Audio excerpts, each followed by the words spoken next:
तो आज का हमारा लेक्चर है अबाउट रेस्पिरेटरी सिस्टम के असल में ये है क्या चीज और किस तरह से ये काम करता है।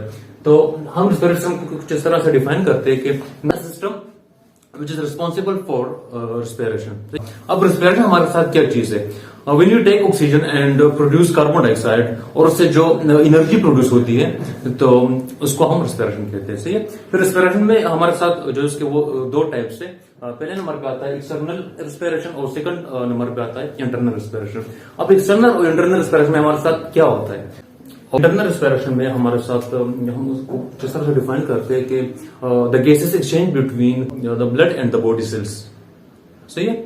तो अब हम आते हैं कि ऑर्गन हमारे साथ क्या है रेस्पिरेटरी सिस्टम के। तो उसमें सबसे पहले आता है नोज, सेकंड पे आता है फेरिंक्स, फिर लेरिंग्स आते हैं, फिर ट्रेकिया आता है और ब्रोंकाई आते हैं, लंग्स आता है और प्लूरी आते हैं। तो सबसे पहले हम एक नजर डालते हैं नोज पे। तो नोज को हम कुछ इस तरह से डिफाइन करते हैं कि nose is a sensory organ. सही है, सबको पता है। और नोज जो है मुख्तलिफ किस्म के मसल्स, कार्टिलेज और बोन से होके बनी है। तो हम इस पे ज्यादा वो नहीं करेंगे। अगले टॉपिक पे हम जाते हैं फेरिंग्स। अच्छा, यहाँ पे मैं एक चीज ऐड करना चाहूंगा कि हमारे बॉडी में तीन ऐसे वाइटल सिस्टम है कि जिसमें कंप्लीट फंक्शन जो है वो लॉस कर जाए तो उससे हमारी डेथ जो है वो कॉज हो सकती है। तो उसमें एक जो है वो रेस्पिरेटरी सिस्टम भी है। सेकंड नंबर पे कार्डियक वस्कुलर सिस्टम आता है। अगर उसमें भी कोई फंक्शन लॉस हो जाए या फुल फंक्शन उसका लॉस हो जाए तो उससे इंसान की डेथ हो जाती है। और तीसरे नंबर पे आता है नर्वस सिस्टम। उसमें भी अगर किसी अगर कोई फुल फंक्शन की उसका लॉस हो जाए तो उस वजह से डेथ कॉज हो सकती है। तो respiratory system is one of them. अच्छा, दूसरे नंबर पे हमारे साथ आता है फेरेंक्स। सही है। तो फेरेंक्स का असल में क्या फंक्शन है? फेरेंक्स जो है ये हमारा डाइजेस्टिव सिस्टम और रेस्पिरेटरी सिस्टम का जो कॉमन वे है। तो अगर फर्ज करो कोई किसी किस्म का पैथोलॉजिकल प्रॉब्लम आ जाए इंसानी बॉडी में तो हम उसको फर्ज करो स्टोमिक में कोई किसी किस्म का मसला आ जाए तो उसके जरिए कॉमन होता है। जैसे फर्ज करो अगर ऐसा कंडीशन क्रिएट हो जाए कि हमको स्टोमिक में कोई किसी किस्म का इशू आ गया तो उसको हम पाइप के जरिए से फिर वही पाइप हम नोज के थ्रू स्टोमिक को तक लेके जाते हैं। तो उसमें भी जो है वो फेरिंग्स के थ्रू हम उसको लेके जाते हैं। तीन पार्ट्स हैं। तो सबसे पहला पार्ट जो है वो है नेजल फेरिंग्स। नेजल फेरिंग्स हमारे पास लोकेटेड कहां पे होता है? हम इसको इंग्लिश में कुछ ऐसा डिफाइन करते हैं कि nasal pharynx lies behind the nasal cavity. सही है। इसका सेकंड पार्ट जो है वो है लेरोफेरिंग्स। कहां पे लोकेटेड है हम उसको इंग्लिश में कुछ इस तरह से डिफाइन करते हैं। The oral pharynx it is lies behind the oral cavity. सही है। तो फिर थर्ड नंबर पे हमारे साथ आता है वो है लेरिंगोफेरिंग्स। तो लेरिंगोफेरिंग्स हम उसको कुछ इस तरह से डिफाइन करते हैं कि लेरिंगोफेरिंग्स इज लोकेटेड और it's lies behind the larynx. सही है। थर्ड नंबर पे फिर हमारे साथ आता है लेरिंग्स। लेरिंग्स असल में क्या चीज है? सही है। तो लेरिंग्स जो है ये इसको वॉइस बॉक्स भी कहा जाता है और इसमें असल में इसका फंक्शन ये है कि हम मुख्तलिफ किस्म की आवाज होते हैं। ये वॉइस प्रोड्यूसर है, यानी इसमें आवाज पैदा होता है। हम जितने भी हम बातें करते हैं तो ये सब कहाँ पे प्रोड्यूस होता है? ये लेरिंग्स में प्रोड्यूस होते हैं। सही है। अच्छा, फिर ये लेरिंग्स का जो है ये इसका नोज के साथ भी कनेक्शन होता है और फेरिंग्स के साथ भी कनेक्शन होता है। अच्छा, फिर लेरिंग्स में जिस तरह आवाज बनता है तो इसमें फेरिंग्स का क्या फंक्शन होता है? तो फेरिंग्स का ये होता है कि उसके साथ फिर नोज भी इन्वॉल्व हो जाता है। तो हम अगर फर्स्ट को कोई बात करते हैं तो फेरिंग्स उसमें एक सुरीली सी आवाज पैदा करती है। ठीक, मैं छोटा सा एग्जांपल आपको देता हूं कि फर्स्ट करो किसी को फ्लू हो जाए या किसी और वजह से उसका जो नाक जो है वो बंद हो जाए तो उसका जो स्पीकिंग जो होता है वो बिल्कुल उसका आवाज बिल्कुल चेंज हो जाता है।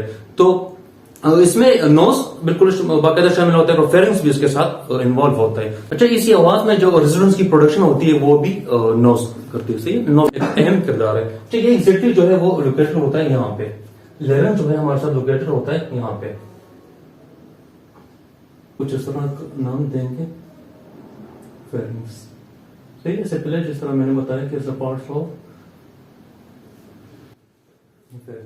फिर उसके बाद जो चीज आता है वो है ट्रेकिया। सही है। ट्रेकिया ये वाला इस वाले पोर्शन को हम नाम देते हैं ट्रेकिया। अच्छा, इसका एक और टेक्निकल नाम भी है विच इज कॉल्ड विंडपाइप।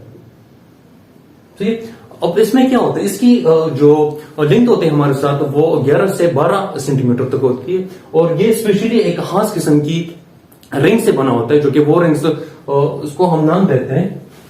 ये डायग्राम में आप लोगों को नजर आ भी रहा होगा। उसको हम कहते हैं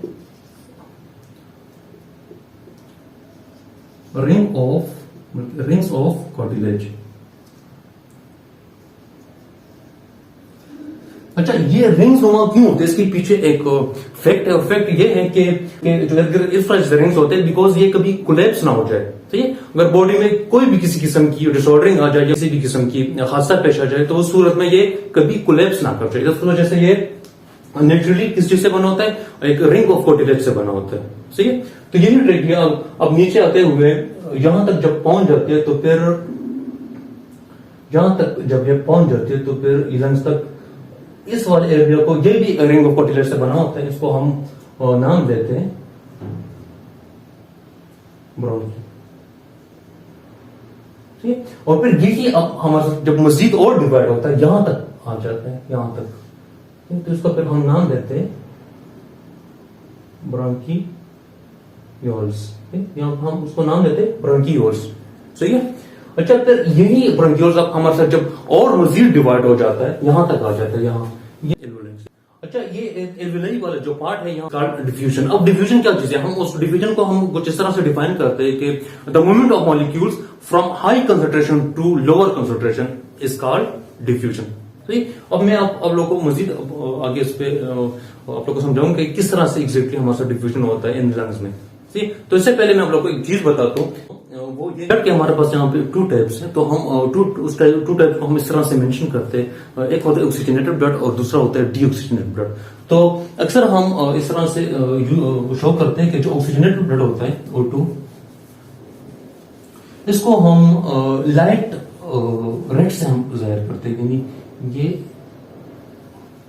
इसका जो होता है बिल्कुल लाइट रेड जो है हम बिल्कुल इसको इस कलर से मेंशन करते हैं।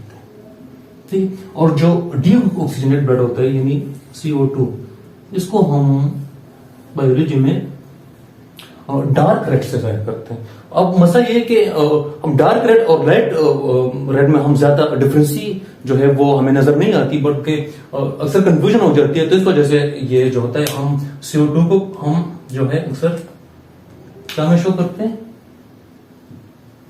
ब्लू कलर में। हम इसको ब्लू से ही हम इसको मेंशन करते हैं। ठीक है,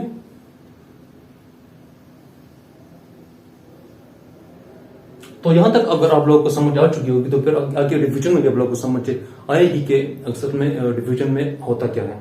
ठीक है, तो डिफ्यूजन में जाने से पहले हम एक और चीज यहां पे पढ़ते हैं जो कि हमारे साथ एक रिस्पिरेशन, एक टाइप ऑफ रिस्पिरेशन है which is called aerobic respiration.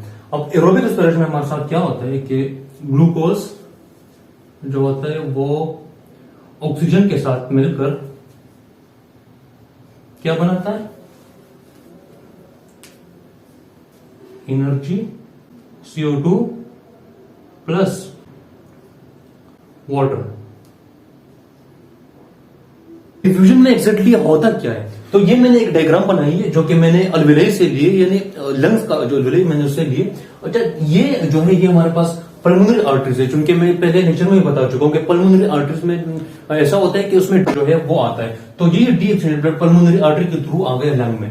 सही है, तो लंग में पड़ने के बाद क्योंकि डीऑक्सीजनेटेड की ब्लड की जो क्वांटिटी है वो ज्यादा है किस चीज के मुकाबले में? ऑक्सीजनेटेड ब्लड के मुकाबले में। डीऑक्सीजनेटेड ब्लड के जो मॉलिक्यूल्स हैं उनकी तादाद ज्यादा है ऑक्सीजनेटेड ब्लड के मुकाबले में।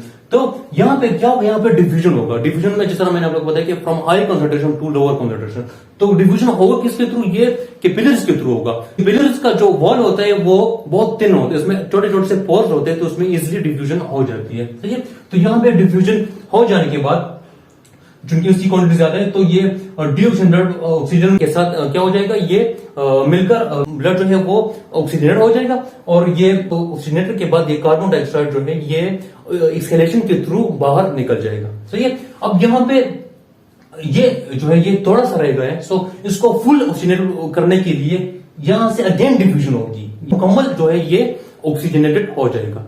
फिर यही जब ऑक्सीजनेट हो जाने के बाद, जैसा मैंने पहले बताया कि कार्बन डाइऑक्साइड जो है वो एक्सहेलेशन के थ्रू बाहर निकल जाएगा, तो ये यहाँ पे दोबारा डिफ्यूजन हो जाएगा, तो ये मुकम्मल जो है हमारे साथ क्या हो जाएगा? ऑक्सीजनेटेड हो जाएगा। फिर यही ब्लड ऑक्सीजनेटेड जब हो जाए हमारे साथ, तो ये पल्मोनरी वेन के थ्रू हार्ट तक पहुंच जाएगा। फिर हार्ट उसको एओर्टा के जरिए से पूरी बॉडी में ये पंप कर देता है। ठीक है, यहाँ पे एक और चीज मैं आप लोगों को बताता हूँ कि हमारा जो एटमॉस्फेयर में हमारे साथ जो ऑक्सीजन की लेवल होती है वो होती है 21%। तो हम नॉर्मली इनहेलेशन के थ्रू यानी सांस लेने के जरिए तो हम क्या करते हैं, सांस लेने के थ्रू तो हम तकरीबन 21% क्या करते हैं, हम इस तरह से यहाँ पे हम जब सांस लेते हैं तो हम क्या करते हैं 21% जो है वो ऑक्सीजन इनटेक कर लेते हैं। 21% हम ऑक्सीजन को क्या करते हैं, इनटेक कर लेते हैं। सही। अब इसी ऑक्सीजन में कार्बन डाइऑक्साइड की मिकदार भी शामिल होती है, तकरीबन उसकी वो 4.04 होती है। सही। तो ये यहाँ पे लंग्स में आकर इसमें जो डिफ्यूजन वगैरह होकर तो जब ये बाहर निकलती है, जैसा मैंने आप लोगों को बताया कि ये कार्बन डाइऑक्साइड जब बाहर निकलती है तो उसकी मिकदार क्या होगी, ज्यादा होगी। ठीक है। तो अच्छा, कुछ लोग ये समझते हैं कि जब हम सांस बाहर छोड़ते हैं तो उसमें कोई किसी किस्म की ऑक्सीजन नहीं होती, इसमें बिल्कुल ऑक्सीजन होता है। सही है। तो मैं आपको इसको थोड़ा सा इरेज करके मैं बताता हूँ। तो ये तो इनहेलेशन हो गई। अब एक्सहेलेशन में क्या होता है, इसी ऑक्सीजन की क्वांटिटी, इसमें ऑक्सीजन होता है, इसी की क्वांटिटी कितनी रह जाती है, ये 16% रह जाती है। सही है। ये O2 की जो क्वांटिटी है ये हमारे पास 16% रह जाती है। और कार्बन डाइऑक्साइड की क्वांटिटी कितनी होगी, CO2 की क्वांटिटी हमारे पास 4.4 होगी। सही है। एक्सहेलेशन के टाइम हमारे पास इसकी क्वांटिटी क्या होगी, ज्यादा होगी। तो मैं फिर से रिपीट करता हूँ ये चीज, जब हम सांस लेते हैं, जब एटमॉस्फेयर में जो हमारे पास ऑक्सीजन प्रेजेंट होता है, तो जब हम उसको इंटेक करते हैं तो उस टाइम उसकी क्वांटिटी कितनी होगी, 21% होगी। और कार्बन डाइऑक्साइड भी उसमें शामिल होगा तो उसकी क्वांटिटी कितनी होगी, 0.04। ठीक है। अच्छा, जब इसमें ये सारा प्रोसेस हो जाए और फिर हम ऑक्सीजन की क्वांटिटी जो होगी वो 16% होगी। सही है।